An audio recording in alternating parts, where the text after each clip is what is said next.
the erosion of privacy rights in the face of increasing digital surveillance. We've all heard about this recently. We all recently were treated to find out that the government was collecting every single phone call and email by every single individual in the whole country. This is one of the greatest problems of the modern age, how to maintain any sense of privacy when technology makes universal surveillance possible and political will makes it inevitable that it will happen. It's not the purpose of this talk, and I've already gone on for a while, to document the various ways that corporate and governmental interests are eroding privacy rights, but it's sufficient to note that it is happening. And I also want to note that this has been an awkward topic that I found for Republicans to talk about because, in my opinion, the quantum leap in government surveillance occurred, of course, under George W. Bush's Patriot Act. And to this day, many Republican lawmakers, some of whom we know intimately, have been among the foremost advocates for greater government surveillance, willing to justify almost any intrusion in the name of security. Now, the underlying philosophical shift that's made this state of affairs possible has to do with an interpretation of the Fourth Amendment. Up until recently, to the 60s, we had something called a reasonable expectation of privacy, which is a matrix that is used to determine the scope of how the Fourth Amendment is applied.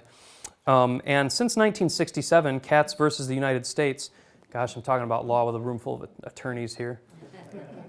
No, Katz versus the United States set down a reasonable expectation of privacy, which is that a person has the right to expect their conversations, actions, and possessions will remain private in any setting that is commonly understood as private: a hotel room, your own personal home, a phone booth, private places.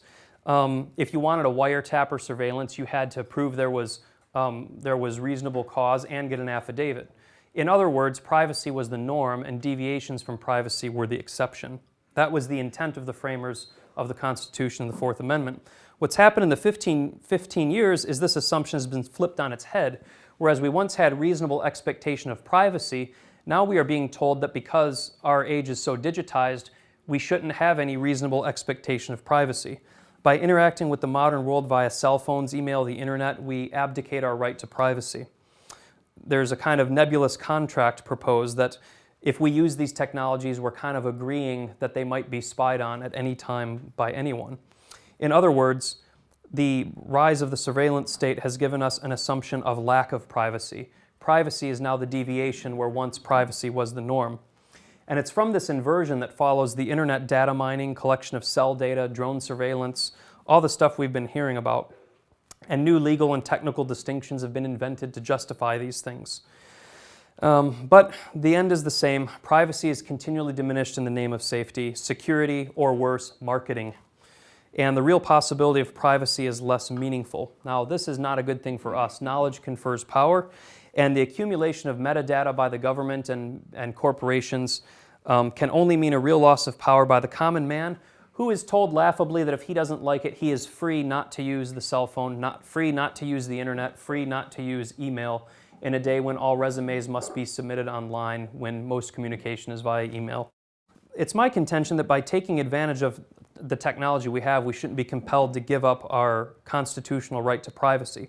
So what can we do about this in Michigan? I'm proposing, and this is not something one legislator could do, but 10 states in this country have privacy clauses or amendments in their state constitution.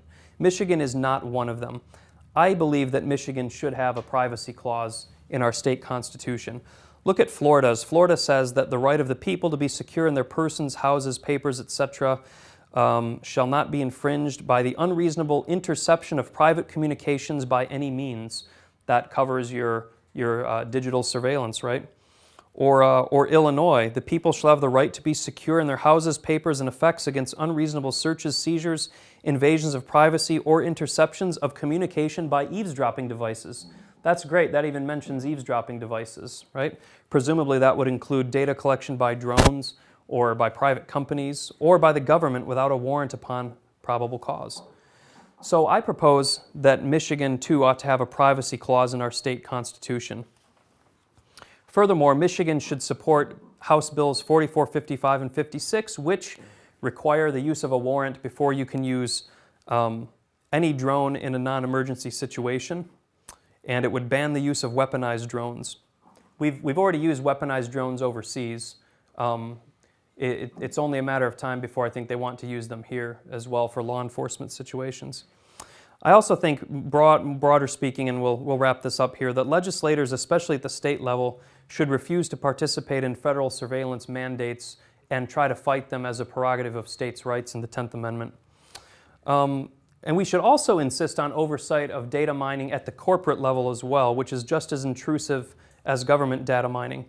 When a question of security versus privacy is presented, the legislator should err on the side of privacy.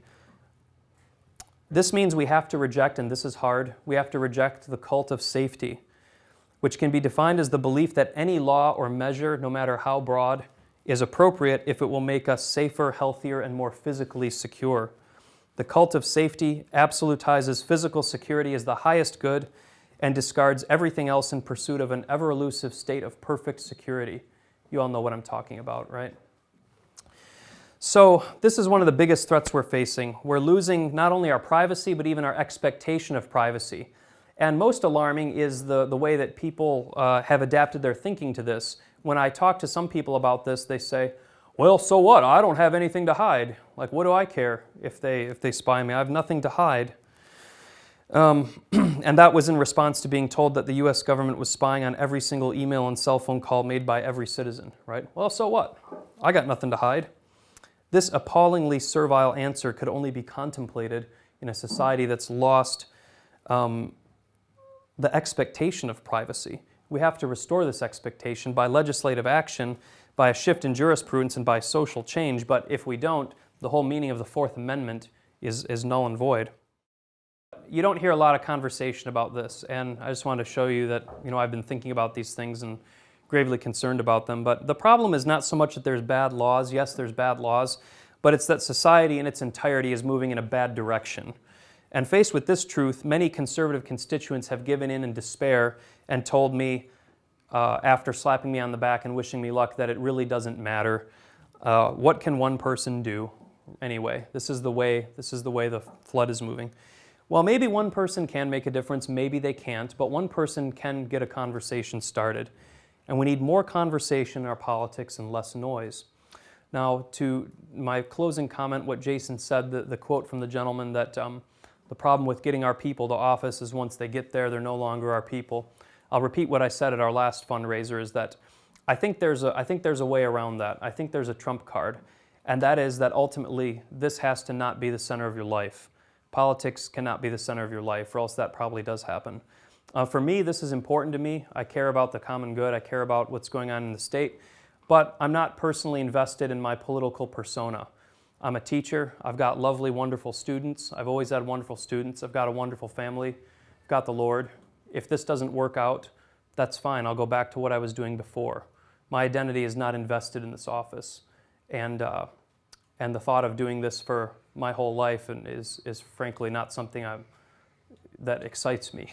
So I want to go up there, start some conversation, start some things rolling, and remember G.K. Chesterton, any dead thing can go with the current, only a living thing can swim against it. Thank you.